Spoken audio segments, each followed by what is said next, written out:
Reggie, has your LinkedIn page gone live yet? And we're recording now, so No, it takes about 20 seconds. yeah, it does. Yeah.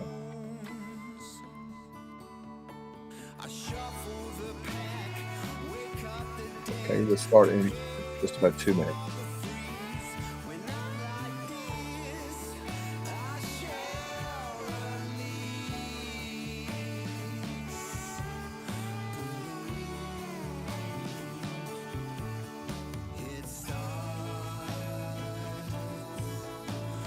Now it's gone live. Yeah. That's good.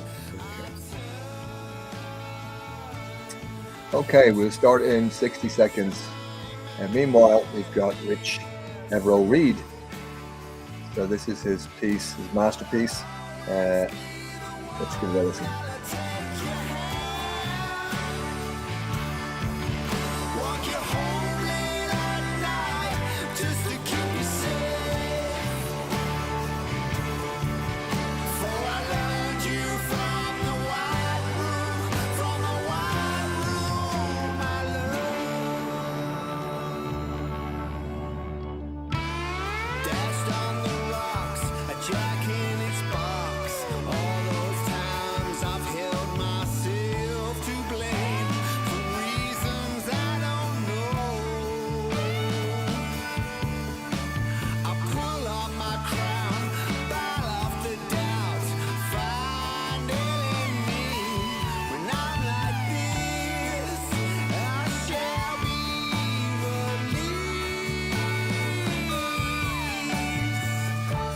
Okay, Reggie, it is 1 o'clock. It's a beautiful time of day again. It's 1 o'clock, Friday, 6th of March. So, welcome everybody. It is 1 o'clock London time, which is 7 a.m. Fort Worth, Texas time. Your time, Reggie. And, That's right. 8 o'clock New York, Cairo 3 p.m., Kampala 4 p.m., Dubai 5 p.m., New Delhi 6 p.m., 6:30 p.m., and Singapore 8 p.m. Good morning to you and good afternoon to anybody and to anybody else that joins us later on. You're more than welcome to the Sustac Plans Chat Club, where we discuss AI, innovations, and ethics in marketing and business. So today, or sorry, I should tell you that it was Rich Evero-Reed. We'll play him at the end of the track of the chat. The track is called Tamper the Tones by Rich Evero-Reed. We'll put a link to him on prsmith.org/blog. So we are going to be talking today about the big tech tobacco moment, an update on the LA trial. And we'll talk about AI issues such as global water bankruptcy, Anthropic AI war, and AI killing 100 girls. Sadly, terrible news. We're trying not to get stuck into geopolitics, although AI keeps drawing us back in there. But we'll then switch to more positive stuff. And we've got the AI question of the year. Which is a beauty. Now, the importance of questions we've talked about before, and this is an absolute peach from IBM, actually. Great question from IBM. So we'll get to that. We'll then look at IBM tripling Gen Z entry after finding the limits of AI adoption. So more good news for young people there. We're then going to go into a controversial area, and that's Unilever CEO making a big strategic mistake. Or so says Mark Ritson. So we'll have a look at what he's got to say about the new Unilever CEO tampering in the field of marketing and making a big strategic mistake. I'm not sure if I agree with him 100%, but we'll throw it out there and see what you think. And then we finish with some interesting stuff, AI Candy video we'll mention to you, and a few other bibs and bobs, time allowing. Okay, Reggie, let's get down to the nitty gritty. I promised to update you with the big tech tobacco moment, the LA lawsuit that's causing quite a stir and being reported upon by Nikki Petrozzi. Now, Nikki Petrozzi, as you know, is quite a lady. We featured her most weeks because she's doing some great work on bringing this to the attention of the heaving mass. And everybody does need to know more about what's going on with this court case in Los Angeles. So she's interviewing here a lady called Sarah Gardner, and we'll put the actual video clip of this little interview. But let me tell you kind of how it's disturbing. So they're saying, if you remember all this, they need bills, they need laws that protect kids, not laws that necessarily protect the tech companies. So Sarah Gardner is interviewed, and she says, this is the first lawsuit of its kind where Meta and YouTube may be found guilty of purposely addicting children to their product. So all of a sudden, legislation is going to be introduced into the House. All of a sudden, they're in court, and all of a sudden, legislation is going to be introduced to the House. The problem is that big tech has meddled with it. This is what Sarah Gardner is saying. The big tech has meddled with the new legislation, and one of the theories is that they're meddling with it, and they're more willing to negotiate watered down bills or laws that they'll then support because maybe they're worried that they are about to be found guilty of addicting kids. And so they're trying to get out of it or in front of it by saying, well, okay, we'll agree to this set of bills, because one of the things that's included in the redrafted or renegotiated bill is one of the things is that they will prevent lawsuits like this from being tried. Can you believe that? So they're trying to get a clause. The lawyers are trying to get a clause in there to say, yeah, we support child protection. But part of this law is that you can't take us to call up a lawsuit, or you can't sue us about anything like this ever again. Which That's is outrageous. It's scary, because that's the only recompense that anybody has for that is the civil courts, because the criminal courts aren't enforcing laws that they would be found guilty with. So that's concerning that they're trying to avoid being. I mean, you think it's the Wild West now. How would it be if they weren't suable? Yes, indeed. Well, what would it be like if they're not suable? So Sarah Gardner continues, and she says, well, it's a weak bill that will not allow for families to bring more litigation against these companies, which they don't want, the oligarchs don't want. And that's been part of their success of this case, being so focused on this sort of area. So can you imagine months and months and months of this, where these documents and proposals are being read and discussed with the dirty laundry being aired, so they know where this is headed. So they're purposely now making a set of bills there was a bill on the Senate side that was super strong, but then you've got the lawyers coming in and trying to kind of shuffle things around so that the bill has less teeth or no teeth at all. So the lawyers would say, okay, we agree to this set of bills, which it claims has been weakened, or at least Sarah Gardner is saying it's been weakened. So it's still about industrial scale harm that tech executives are arguably pushing onto children without warning, and it's harm that they continue to deny. And even when they're faced with sharp evidence, it's shocking stuff. More shocking stuff, though, that's a brief update for you, is to look at what's going on with Anthropic and the Department of War. Reggie, what's happening with this one? This is very concerning, because everybody gets a little bit concerned when we talk about using AI for automated weapons, deciding who to kill and that kind of a thing on a battlefield. And right now, Anthropic was being used by the US government for a variety of things, but evidently they ran into a disagreement with the Pentagon, where, according to Anthropic's Dario Amodei, he said that they wouldn't compromise on two things. They didn't want their product used for mass domestic surveillance or fully autonomous weapons. He specifically says, and I thought this was very responsible of them, saying partially autonomous weapons like those used in Ukraine are vital for the defense of democracy, but fully autonomous weapons, even frontier systems, are not reliable enough to power fully autonomous weapons. With our trained military, it's better that they have the expertise. And he said that they had offered to work directly with the Pentagon on research and development to improve the reliability of these systems, but the Pentagon didn't accept that offer. And so he's saying that we just can't, in good conscience, allow our products to be used for fully autonomous weapons. And he said they need to be deployed with guardrails, proper guardrails which don't exist, which we all know. The Pentagon responded very harshly and said that essentially that Anthropic doesn't know how to do business with the U.S. government or the Pentagon, because essentially they can't deign to, or they can't, the Anthropic can't hold themselves in a position where they want to have final say over how the U.S. uses their products. They're like, either you let us use it and we use it however we want, or not. They claim that they're only using it for fully lawful purposes, which is debatable by some authors. And this, by the way, is coming from Louisa Jarofsky had shared this. She's often a great watchdog on this kind of a thing.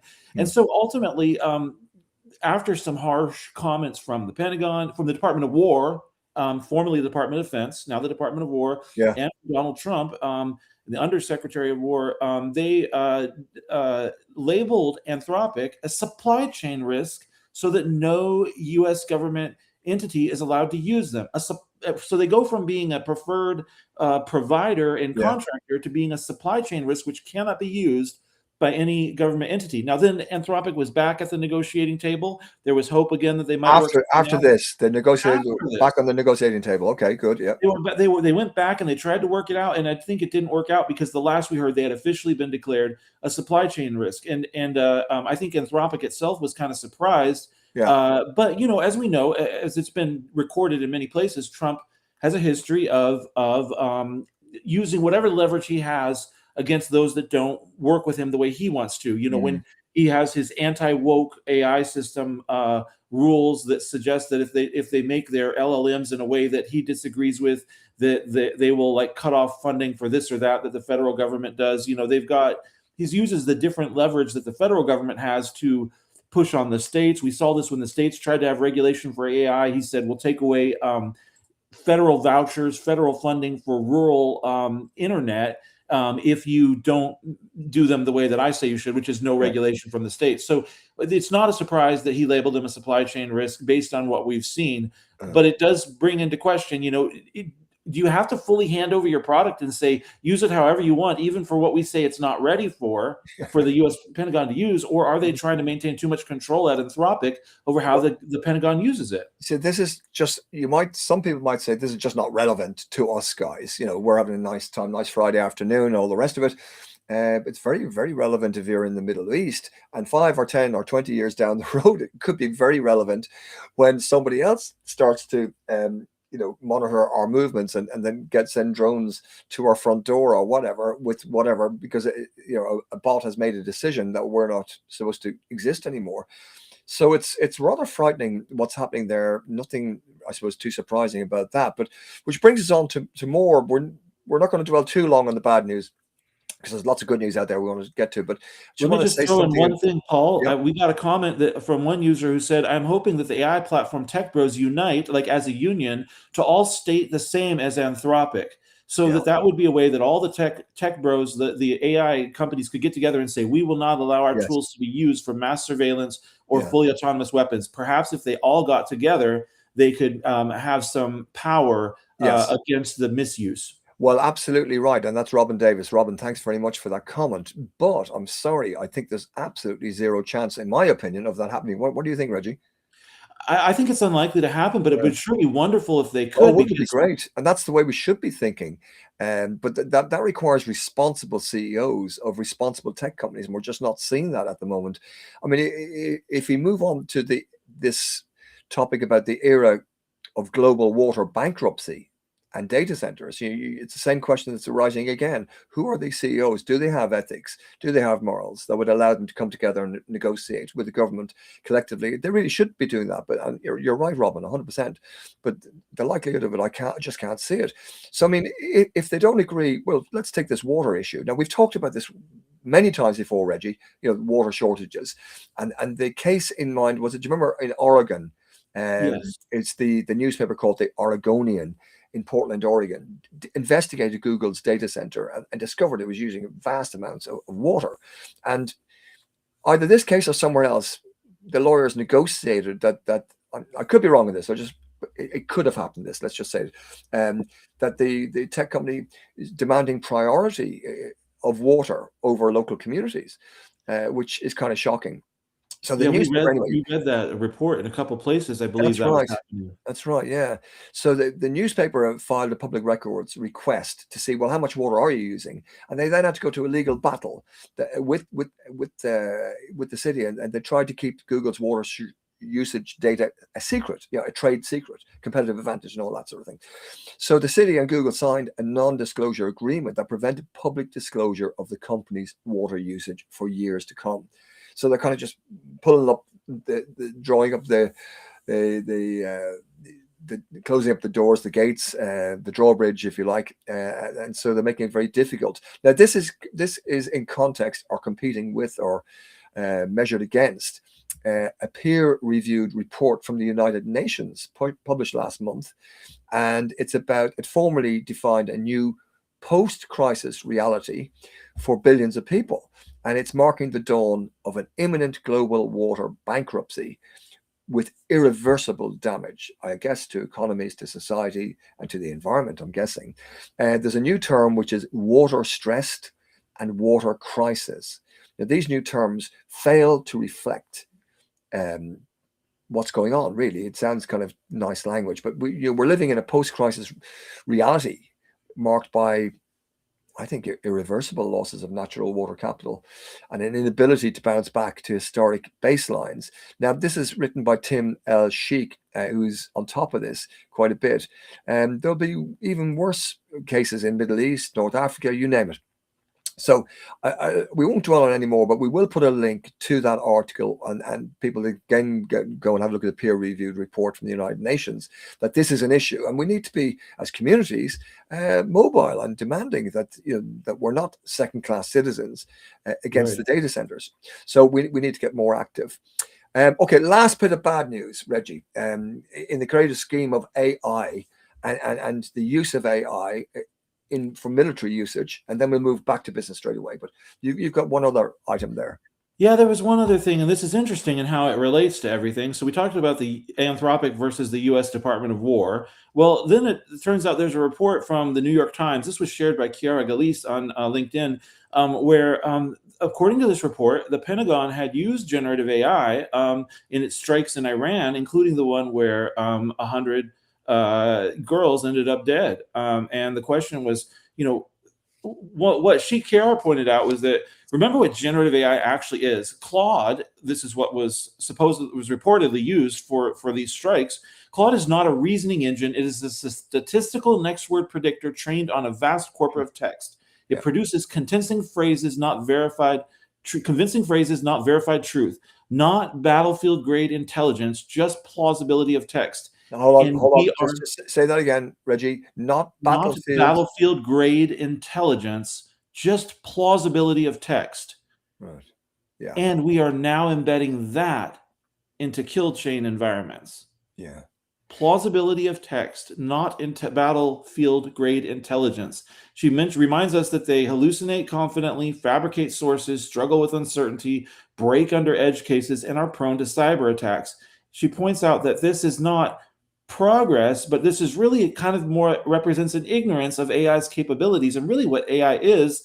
And then she points out it's also hypocrisy because this is the same company that was punished for keeping safeguards publicly, but privately its models were still relied upon for operational convenience. Yeah. So really the question is, when generative AI was built for conversational fluency, we're now allowing it to become embedded in military infrastructure. Yeah, and hence Anthropic. You actually mentioned the Anthropic example earlier on, which is another example of trying to do the right thing. I see, and Richard Kadri Langford. Thank you, Richard, for your comment there, where you're saying, I think what you're saying is that by standing out from the crowd and being ethical and say we don't want our product to be used to kill children in schools or whatever, therefore we're not allowing you to use it that way. That could in itself create a competitive advantage for that company. If people are morally minded and corporations that want to buy their stuff are morally minded, they could be seen to be the one that has ethics. Now, these things, in my experience, come and go. The consciousness of ethics in business. On my shelf behind me, I've got books, Shopping for a Better World, which came out in the 80s, where you listed all the brands according to ethical criteria and you chose accordingly. And that was very popular until the next recession, when people drop their ethics a bit when a recession kicks in. But it could, certainly more and more companies were looking to position themselves as socially conscious brands. And I'm going to come back to that later on when we talk about the supposed mistake that Unilever are making at the moment, which is pure marketing, nothing to do with AI per se. But thank you for that comment, Richard, because it does raise the issue. If they all came together, what a powerful conglomerate they would be, or union of advanced thinking. Or if one breaks away, like Anthropic at the moment, they could be seen to be the one. After all this dies down, they could have a legacy that they were the one company that had something about them. So maybe there's an angle there. I really like that thought, if I'm interpreting what you're saying correct, Richard. Well, I think he's also pointing out that if all of them got together to say, let's all be ethical. It would only take one to break ranks and get themselves a competitive advantage by not putting in that. And so I think there's like two sides to it. There's There the is. one that breaks out and is the Yes. ethical one. We've Yeah. seen a lot of people are buying into Anthropic right now because of them taking a stand. Yes. But then on the other hand, if they all decide to be ethical, it only takes one to break ranks and Yeah. say, we will do whatever the Pentagon Yeah. wants, or whoever they're dealing with, and then that one has the competitive advantage and gets the contracts. Yeah.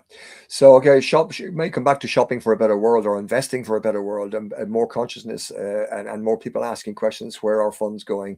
Should they be going to the types of companies that are reckless and avoid safeguards and so on and so forth? Which brings us to the more positive stuff. So let's get more positive now, because that's heavy stuff we've been talking about, and we really want to get back into kind of business and marketing and the use of AI, ethics, and innovation in that space. I'm very pleased to tell you that we have found the AI question of the year. Now, I know it's only March, but we have found the AI question of the year so far. It's a cracking question. And I've always said, we've always discussed this, Reggie, that actually I want to run a webinar on specifically the art of great questions, because I really believe the ability to ask great questions separates you from the heaving mass. Now, whether it's a job interview and you're asking interesting questions, or you're an executive or a director and you're asking interesting questions, you get things done if you know the right questions to ask. Such as a great question is, who is my ideal customer? And to ask that question every year. It's a basic question, but it's a great question, and it opens up all sorts of sub questions around it. But one other example of a great question, I'm going to get to the question of the year, but we talked about this one before. The University of Cambridge is trying to reverse a growing apathy towards biodiversity loss. Do you remember we talked about Cambridge University? And they had they used their AI to trying to connect people with this issue, biodiversity. Now, the question they asked is, how could we use AI to help people connect with biodiversity? That's a great question, as opposed to, we need AI in our organization now. But this was more purposeful. And what they came up with was to create a large language model and have a whale skeleton talking to you on your phone. You could ask it questions, you scan the code, and it's there in front of you, and you're asking, how much do you eat a day? And the whale would talk back to you in whatever your preferred language of 10 languages was, at whatever age group, and it could tell your age group from scanning you. And that was brilliant use of it, so they're looking to engage people. But what was really cool was there was another question lurking behind that, which was the big question all of us marketers want to know all the time, and we need to keep asking because it changes continually, which is, what is it that really interests people in biodiversity? Because if we could understand that, if there's some really cool things that they're really interested in, we could then tell them, hey, come over here and we're going to tell you about ABC. Rather than guessing ABC, XYZ, you're finding out what people are interested in. So they use the questions that people were tapping in, or you could speak into the app and talk your question in. So they analyze all that data. What are the questions? What are people interested in? So they're finding out another great question. What are people really interested in? That's the art of a great question. It does help you move your business forward. I want to mention, I'm going to pass this over to you in a minute, Reggie, but this is IBM talking about they're tripling the Gen Z recruits at the moment. I'm going to let you talk about that, but most companies aren't doing anything like that, and they're just dropping AI tools into job descriptions and wondering why the adoption stalls or fails. Whilst IBM are doing something very different here, and some people think this is crazy, but IBM are tripling entry-level hiring for software developers. So the exact roles that everybody's saying AI will eliminate. So IBM are going against the trend here, and the rest of the market is cutting junior headcount. IBM's deliberately going the other direction, and it's recruiting more. And what they're doing is asking a truly beautiful question, a great question, and it is this. I'm going to pass it over to you after this, Reggie. But here's the question. Where does human judgment add value that AI cannot? I mean, it's a beauty. When I hear great questions, I make a note of them, and I just got to go, yeah, that's a great question. Where does human judgment add value that AI cannot?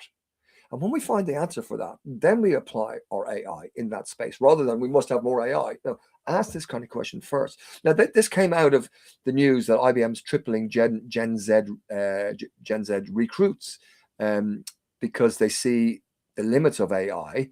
And so Bartek Lakowski wrote an interesting piece. Reggie, can you tell us a bit more?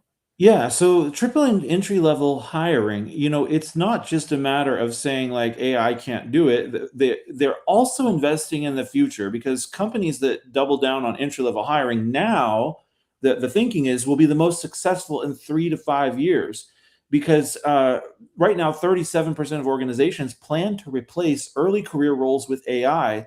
And the point is that's a future mid management shortage hiding in Mm, plain sight. The mm, reason is because where do your mid-level managers come from but entry-level roles years before? And if they cut off the ability to gain knowledge through entry-level roles and get into the industry through entry-level roles by replacing them with AI, we don't have a pipeline. So what IBM is doing is is filling their pipeline for the type of workers that AI can't replace by hiring entry levels, and they're also differentiating themselves. But if you think about it from a career development perspective, if you want to develop your career as a software engineer, what company are you looking at right now but the one that has the future in mind of its employees and its own company? That's future thinking rather than the very short sighted AI first or default to AI or adopt AI or die or your yeah, bonus depends on how you're using AI. yeah. And we've also seen the coding is not all it's cracked up to be. There are problems with it. I know one of our attendees talked about vibe coding and how it's been very beneficial for him. I believe that was Richard, and that's great. I'm not a coder anymore, so like I haven't used vibe coding. I know though that what a lot of people are saying is that there's cleanup involved, and then if you don't understand the code, you can't fix the errors. But here's a case where they're investing in humans to maintain their pipeline so they don't destroy their pipeline by replacing junior workers with AI. And I think it's something a The, lot of the, other the companies, leadership pipeline. the leadership pipeline, Yeah, exactly, the yeah, leadership pipeline. Thank you, Paul. mm, Because where are your leaders going to come from if they don't get a start yeah. today? Well said. Very well said. It's tough enough out there for young people. My heart goes out to them. Some of the stuff they've got to face, social media, oh, issues, low recruits, generally speaking. You can't buy a house. COVID, It's a they cruel were world. Short thinking discussion is kind of out the window. I look at young people. There's a school nearby us. I look at young people. I look at their eyes sometimes, and sometimes they're just looking at the ground, and I'm thinking, wow, what's going on? What have we done? We're responsible for the world that they were stepping into. Um, let's move Oh, on. can I And throw in something, Paul? We got from was this I'm sorry, I was in a different window and I can't see who wrote it. Oh, it was Robin. He wrote the answer to what humans can offer is human judgment versus AI is gut instinct. Because humans have had thousands of years of evolution honing this automatic, non-tangible instinct. AIs yeah, just have a few hundred years of documents, yeah, heavily biased in the last 40 years since the internet came along. This jives very closely to two webinars I went to this week, two training courses on AI, both of them very balanced and very much talking about this is what humans can do that AI can't. And one of the things they mentioned was gut instinct, ready? intuition. It gives Uh, you information. Reggie, will you summarize that and do that next week? What you got from those webinars? Absolutely, That'd be yes. great. But good point, Robin. Yeah, yeah. We mustn't lose our ability to think and make decisions and all of that. So that's good stuff. And let's be proud of ourselves as humans that we're able to do this kind of stuff. Okay, our final item essentially is about Unilever's strategic marketing mistake. And this is Mark Ritson. Now, Mark does like to shake things up a lot. And I'm not 100% sure I agree with him. So let me just tell you what he's been saying. He's saying that Unilever's CEO has a new marketing doctrine, or I'd call it strategy. And Mark says it's completely wrong. Um, he says the CPG giant disastrously tried to foist purpose across 400 brands, and now it's making the same error with creators. So you're saying, what's all that about? So this comes from the announcement that was made by the CEO, who said basically that the times of big corporate, big brand messages are gone. Now, the CEO, Fernando Fernandez, told investors no more mass advertising campaigns across the world. They're going to go to what they call a social first demand model, a social first demand model, which is really where they prioritize social media creators, community driven content as the main way to generate demand instead of your traditional large polished advertising campaigns, the big TV branding message and all of that supposedly create demand. So the CEO is saying social first demand model is about desire at scale by embedding brands in cultural conversations, trends, and communities on platforms like TikTok, Instagram, YouTube, and others, rather than broadcasting one big message at set times. So Mark Ritson doesn't like this at all. He says this is relying on creator-led influence content, user-generated posts, rapid content production, and social listening. Now, and then he says that, well, Fernando Fernandez is only there. He's only CEO 11 months. He's got his business runs in 190 countries, 400 brands, 124 factories, 60 billion turnover, and a 9 billion marketing budget. And he criticized him, then saying, so he wants an army of creators replacing traditional advertising that's built Unilever's brands for years and years and years. So the question he raises is big brand advertising dead? And then Mark goes on to say, well, people who declare things that are dead in marketing are always wrong. No, I don't agree with that. I just don't agree with that. Anyways, he then goes on to say the social pivot, moving from 30% to 50% of your media budget into creators and influencers, is dramatic. Yes, Mark, I agree with that. It is dramatic, no doubt. That's huge amounts of money. We're talking chunks of billions here. So, but then he goes, well, he's declared big brand advertising is dead. He hasn't actually said that, but he is saying they're going to spend more on engagement and that side, as opposed to brand awareness building. Then Mark mentions, but how can he say that when he's going into sponsorship of the 2026 FIFA World Cup? This will be seen across the world. And so, yes, he's not walking away from mass global messages that you can get across. The sponsorship will create, I think, in my opinion, a lot of awareness, like PR, advertising, sponsorship. They're good at awareness building, where sales promotion, sales teams, and all of that are good at conversion bits. So, different jobs for different tools, essentially. So look, the sponsorship will take care of the mass global reach bit, in my opinion, and by integrating and leveraging, as you should, or write books about integrating marketing communication. So you have an ad, then you leverage that into across PR, sales promotions, social media, the whole lot. You work it, you get more bangs for your buck. So we've been saying that for years, but Mark doesn't think this is a good idea. I do. I think they're good luck to them, but we'd love to hear from you, Mark, or anybody else who thinks that isn't right. We'll put a link to the article so you can look at it yourself. I know there's a lot of research from years gone by from Ehrenberg and the boys, and it's interesting stuff. But I wouldn't be so harsh on the Unilever CEO. Okay, we're going to stop there because it's 1:30. We'll put everything on prsmith.org/blog. It's great to have those comments coming in, and I will get around to replying to those as well myself later on. But I'm going to have to say, folks, it's 1:30, so we've got to stop. We do like to try and finish on time. Coming soon is an interview with John McGovern, with Jerry McGovern, the wonderful author that we've had on once before, and people really, really liked him.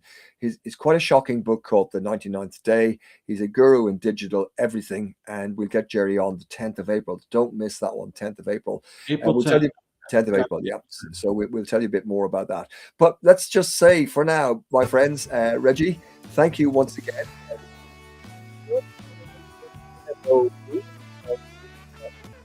I must say I do like what he's come up with here. He's a good footballer too, I have to say. And here it is Pleasant Piece from Richie Evero Reed called Tamper the Tones. See you next week, folks. Rattle the neck, shaking the trees so bad it's singing grace. No far from laying my bones. I shuffle the pack, wake up the dead, prepare for the freeze. When I'm like this, I shall release.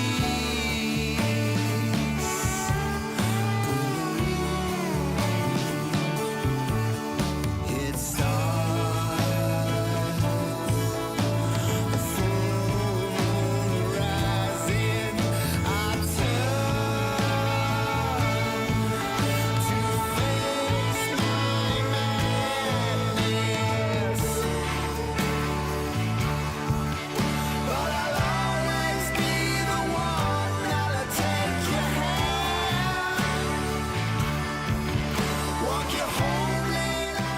See you next week, folks.